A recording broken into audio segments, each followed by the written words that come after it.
അപ്പോൾ ഗൈസ് ഇങ്ങക്കുണ്ടല്ലോ ഒരു കസ്റ്റമർ വന്നിട്ട് 30 പോളറോയിഡ്സിൻ്റെ വർക്ക് തരികയാണെങ്കിൽ നിങ്ങൾ എന്ത് ചെയ്യും? ഒരു A3 30 പോളറോയിഡ്സ് എങ്ങനെ സെറ്റാക്കുന്നുള്ളതാണ് കേട്ടോ ഇന്നത്തെ നമ്മളെ വീഡിയോ. അപ്പോൾ എന്നും പറയണ പോലെ തന്നെ എല്ലാവരും സബ്സ്ക്രൈബ് ചെയ്യുക, ലൈക്ക് ചെയ്യുക, കമൻറ്റ് ചെയ്യാൻ മറക്കരുത്. അപ്പോൾ നമുക്ക് വീഡിയോയിലോട്ട് പോവാട്ടോ. ആദ്യം തന്നെ നമുക്ക് എഡിറ്റ് ചെയ്യാം. അപ്പോൾ നമുക്ക് ക്യാൻവ ആപ്പാണ് കേട്ടോ ഇതിന് വേണ്ടത്. പ്ലേ സ്റ്റോറിൽ പോയിട്ട് എല്ലാവരും ഡൗൺലോഡ് ചെയ്തെടുക്കുക കേട്ടോ. അപ്പോൾ ക്യാൻവ ആപ്പ് ഓപ്പൺ ചെയ്യുമ്പോൾ ഇങ്ങനൊരു ഇൻ്റർഫേസ് ആണ് വരുന്നത്. സെർച്ച് ബാർ ഉണ്ട്, അതിലിഷ്ടമുള്ള പേജ് സെർച്ച് ചെയ്യാൻ പറ്റും. നമുക്ക് A3 പേജ് ആയതുകൊണ്ട് ഞാൻ A3 ഡോക്യുമെൻറ്റ് സെർച്ച് ചെയ്തിട്ടുണ്ട്. അപ്പോൾ ഇങ്ങനൊരു A3 ഡോക്യുമെൻറ്റ് വരുന്നുണ്ട് കേട്ടോ. ഇനി നമുക്ക് താഴ്ഭാഗത്ത് കുറച്ച് ഓപ്ഷൻസ് ഉണ്ട്. അതിൽ എലമെൻറ്റ്സ് എന്നുള്ളൊരു ഓപ്ഷൻ കാണാൻ പറ്റും. രണ്ടാമത്തെ ഓപ്ഷനാണ്. അത് ക്ലിക്ക് ചെയ്യുമ്പോൾ നമുക്ക് ഒരുപാട് ഫ്രെയിംസ് വരും. അപ്പോൾ ഫ്രെയിംസ് നമ്മൾ അടിച്ചെടുക്കുന്നതുകൊണ്ട് തന്നെ ഇന്ത്യയിൽ കാണാൻ പറ്റുന്നുണ്ട് കേട്ടോ. നിങ്ങൾക്ക് ഫസ്റ്റായി ചെയ്യുമ്പോൾ അങ്ങനെ കാണൂല, ഫ്രെയിംസ് അടിച്ചെടുക്കുക. അങ്ങനെ ഞാനൊരു ഫ്രെയിം സെലക്ട് ചെയ്തിട്ടുണ്ട് കേട്ടോ. ഇത് ഞാൻ ടോട്ടലി 30 പീസാക്കിയിട്ട് സെറ്റ് ചെയ്യാൻ പോവുകയാണ്. നമ്മൾ ഫസ്റ്റായിട്ട് ചെയ്യുമ്പോൾ ഡിലീറ്റ് അടിച്ചിട്ടും അല്ലാതെയൊക്കെ സെറ്റ് ചെയ്യണം കേട്ടോ. പിന്നെ അത് റെഡി ആയിക്കോളും.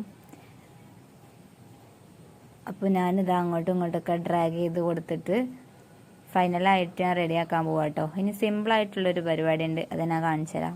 നമ്മൾ ഏകദേശം സെറ്റ് ചെയ്തിട്ടുള്ള ഈ ഫ്രെയിം ഉണ്ടല്ലോ, അതിലൊരു ഫ്രെയിം ക്ലിക്ക് ചെയ്യുക.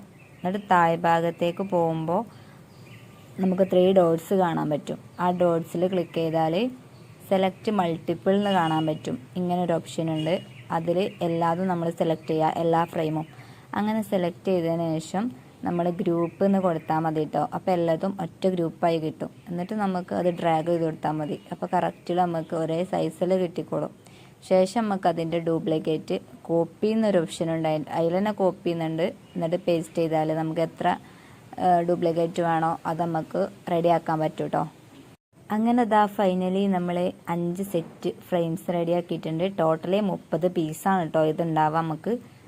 ഇനി നമുക്ക് ഈ ഓരോ ഫ്രെയിംസിലും ഫോട്ടോസ് ആഡ് ചെയ്യണം. അതിന് വേണ്ടിയിട്ട് ഒരു ഫ്രെയിമിൽ ക്ലിക്ക് ചെയ്യാം. അപ്പം നമുക്ക് താഴെ ഭാഗത്ത് റീപ്ലേസ് എന്ന് ഒരു ഓപ്ഷൻ കാണാൻ പറ്റും. അതിൽ പോയാൽ നമുക്ക് ഗാലറിയിലും അപ്ലോഡ്സിലൊക്കെ ഫോട്ടോസ് ഉണ്ടെങ്കിൽ അതൊക്കെ എടുക്കാൻ പറ്റും കേട്ടോ. അപ്പോൾ ഗാലറിയിൽ നിന്ന് നേരെ ഒരു ഫോട്ടോ ക്ലിക്ക് ചെയ്യുമ്പോൾ അത് കറക്റ്റ് ആ ഫ്രെയിമിൽ തന്നെ വന്ന് നിന്നോളും. നമ്മൾ വേറൊന്നും ചെയ്യൊന്നും വേണ്ട. അപ്പം അങ്ങനെയാണ് കേട്ടോ. ഇപ്പം ഞാൻ ചെയ്യണ പോലെ തന്നെയാണ്. അങ്ങനെ ഓരോ ഫോട്ടോസും ഞാൻ സെറ്റാക്കി കൊടുക്കുകയാണ്. പിന്നെ പ്രത്യേകം ശ്രദ്ധിക്കേണ്ട ഒരു കാര്യം, നമ്മൾ ഏത് വർക്ക് എടുക്കുകയാണെങ്കിലും ആ കസ്റ്റമറോട് നമ്മൾ ചോദിക്കണം കേട്ടോ. ഓരോ ഫോട്ടോസ് പബ്ലിക് ആക്കാൻ പറ്റുമോ, പ്രൈവറ്റ് ആക്കണോ എന്നുള്ളത്. അപ്പോൾ ഓരോ അനുവാദമല്ലാതെ നമ്മൾ ഒരിക്കലും പോസ്റ്റ് ആക്കാനൊന്നും പാടില്ല. ഈ ഒരു കസ്റ്റമറിന് അങ്ങനത്തെ ഒരു പ്രശ്നം ഇല്ലാത്തതുകൊണ്ടാണ് ഞാനിങ്ങനെ പബ്ലിക് ആക്കിയത് കേട്ടോ. അങ്ങനെ നമ്മൾ ഓരോ ഫോട്ടോസും റീപ്ലേസ് ചെയ്ത് കൊടുത്തിട്ടുണ്ട് കേട്ടോ. 30 കാർഡ്സ് നമുക്ക് കിട്ടിയിട്ടുണ്ട്. ഇനി ഇത് ഡൗൺലോഡ് ആക്കാൻ വേണ്ടിയിട്ട് മുകളിൽ 2 ആരോ കാണാൻ പറ്റും. അതിൽ ഫസ്റ്റ് ആരാണ് കേട്ടോ നമുക്ക് ക്ലിക്ക് ചെയ്യേണ്ടത്. അങ്ങനെ നമ്മളിതാ അത് ഡൗൺലോഡ് ആക്കാൻ പോവാണ്. അത് ക്ലിക്ക് ചെയ്തു. ഡൗൺലോഡ് എന്നുള്ള ഓപ്ഷനിൽ ക്ലിക്ക് ചെയ്യാം കേട്ടോ. അപ്പം നമുക്ക് PNG എന്ന ഓപ്ഷൻ കാണാം. അതിൽ ക്ലിക്ക് ചെയ്യാം. ശേഷം PDF സ്റ്റാൻഡേർഡ് എന്ന് കാണാൻ പറ്റും. അതിൽ ക്ലിക്ക് ചെയ്യാം കേട്ടോ. അങ്ങനെ ക്ലിക്ക് ചെയ്തിട്ട് ഡൗൺലോഡ് കൊടുക്കുക. ഡൗൺലോഡ് അങ്ങനെ കൊടുക്കുമ്പോഴാണ് നമുക്ക് ക്ലാരിറ്റി ഉള്ള ഫോട്ടോസ് കിട്ടുക. അല്ലാന്നുണ്ടെങ്കിൽ നേരെ ഗാലറിയിലോട്ട് വരുമ്പം നമുക്ക് ക്ലാരിറ്റി ഉണ്ടാവില്ല കേട്ടോ. ഇങ്ങനെ ഡൗൺലോഡ് ചെയ്തിട്ട് നമുക്ക് ഏത് ഷോപ്പിലേക്കാണോ അയക്കേണ്ടത് അത് അങ്ങനെ നേരിട്ട് അയക്കാണ്. അപ്പോൾ ഗൈസ് ഇതാണ് കേട്ടോ അതിൻ്റെ പ്രിൻറ്റിങ് വരുന്നത്. നമുക്ക് ഇങ്ങനെയാണ് കിട്ടിയിട്ടുള്ളത്. കണ്ടോ, ഫോട്ടോസൊന്നും ക്ലാരിറ്റിയോ അങ്ങനെ ഇഷ്യൂസൊന്നും ഉണ്ടായിട്ടില്ല. ഇനി നമുക്കിത് കട്ട് ചെയ്യാണ് കേട്ടോ. ഓരോ ഫോട്ടോസും 30 കാർഡ്സായിട്ട് അങ്ങനെ കട്ട് ചെയ്യാണ്. നമുക്കൊരു പോളറോയിഡ്സിൻ്റെ വർക്ക് വരുമ്പോൾ നമ്മൾ ഫസ്റ്റ് ശ്രദ്ധിക്കേണ്ട ഒരു കാര്യം എന്താ വെച്ചാൽ ഫോട്ടോസ് ക്ലാരിറ്റി ഉണ്ടോ നോക്കുകയാണ് കേട്ടോ. കസ്റ്റമറോട് പ്രത്യേകം പറയാം. ഡോക്യുമെൻ്റ് ആയിട്ടോ HD ആയിട്ടോ മെയിലായിട്ടോ വാട്സപ്പിലോ അങ്ങനെ സെൻഡ് ചെയ്യണമെന്ന് പറയാം. കാരണം ഫോട്ടോസ് അവർ സെൻഡ് ചെയ്യും. നമ്മൾ വർക്ക് ചെയ്ത് കൊടുക്കുമ്പം ഒരു പറയും ക്ലാരിറ്റി കുറവാണല്ലോ അത് ഇതെന്നൊക്കെ. പക്ഷേ നമുക്ക് അല്ല മിസ്റ്റേക്ക് ഉള്ളത്, ഓരോ ഫോട്ടോൻ്റെ മിസ്റ്റേക്കാണ്. അപ്പം മാക്സിമം നമ്മൾ ക്ലാരിറ്റിയിൽ ചെയ്ത് കൊടുക്കാൻ പ്രത്യേകം അവരോട് പറയാൻ നോക്കുക. എന്തായാലും ഡോക്യുമെൻ്റ് ആയിട്ട് അയക്കണം. അല്ലാന്നുണ്ടെങ്കിൽ ക്ലാരിറ്റി കുറയും എന്ന് തന്നെ പറയാം കേട്ടോ. അല്ലെങ്കിൽ കസ്റ്റമർ നമ്മളെ വർക്കിനെയാണത് മോശമായി കണക്കാക്കാം. അപ്പോൾ അതെല്ലാവരും ഒന്ന് ശ്രദ്ധിക്കാം. പിന്നെ നെക്സ്റ്റ് നമ്മൾ ശ്രദ്ധിക്കേണ്ടത് ഓര് പറയും എത്ര സൈസാണ് അത് ഉണ്ടാവുക എന്നുള്ളത്. അപ്പോൾ നമ്മൾ സൈസൊക്കെ കാൽക്കുലേറ്റ് ചെയ്തിട്ട് പറഞ്ഞു കൊടുക്കണം. ഒരു ചോദിച്ചിട്ടില്ലെങ്കിൽ നമ്മൾ പറയണം കേട്ടോ എത്ര സെൻറ്റിമീറ്ററാണ് കാർഡ് ഉണ്ടാവുക എന്നുള്ളത്. പിന്നെ നമ്മൾ ശ്രദ്ധിക്കേണ്ടത് പ്രിൻറ്റിൻ്റെ കാര്യമാണ്. മാക്സിമം ക്ലാരിറ്റി തന്നെ എടുക്കണമെന്ന് ഷോപ്പിൽ പോയി പറയാം. പിന്നെ 300 GSM തന്നെ എടുക്കാൻ നോക്കാം കേട്ടോ. 300 GSM ആണ് അത്യാവശ്യം തിക്നെസ് ഉള്ളത്. പോളറോയിഡ്സ് ആകുമ്പോൾ നമുക്ക് തിക്നെസ് മസ്റ്റാണല്ലോ. അപ്പോൾ ചെറിയൊരു വാൾഡക്കറായിട്ടും ഒക്കെ യൂസ് ചെയ്യാനുള്ളതാവും. അപ്പോൾ നമ്മൾ മാക്സിമം ക്ലാരിറ്റിയിൽ തിക്നെസ്സിൽ എടുക്കാൻ നോക്കാം കേട്ടോ പ്രിൻറ്റ്.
അപ്പോൾ ഇതിൻ്റെ സൈസ് വരുന്നത് 7 × 5 സെൻറ്റിമീറ്റർ ആണ് കേട്ടോ.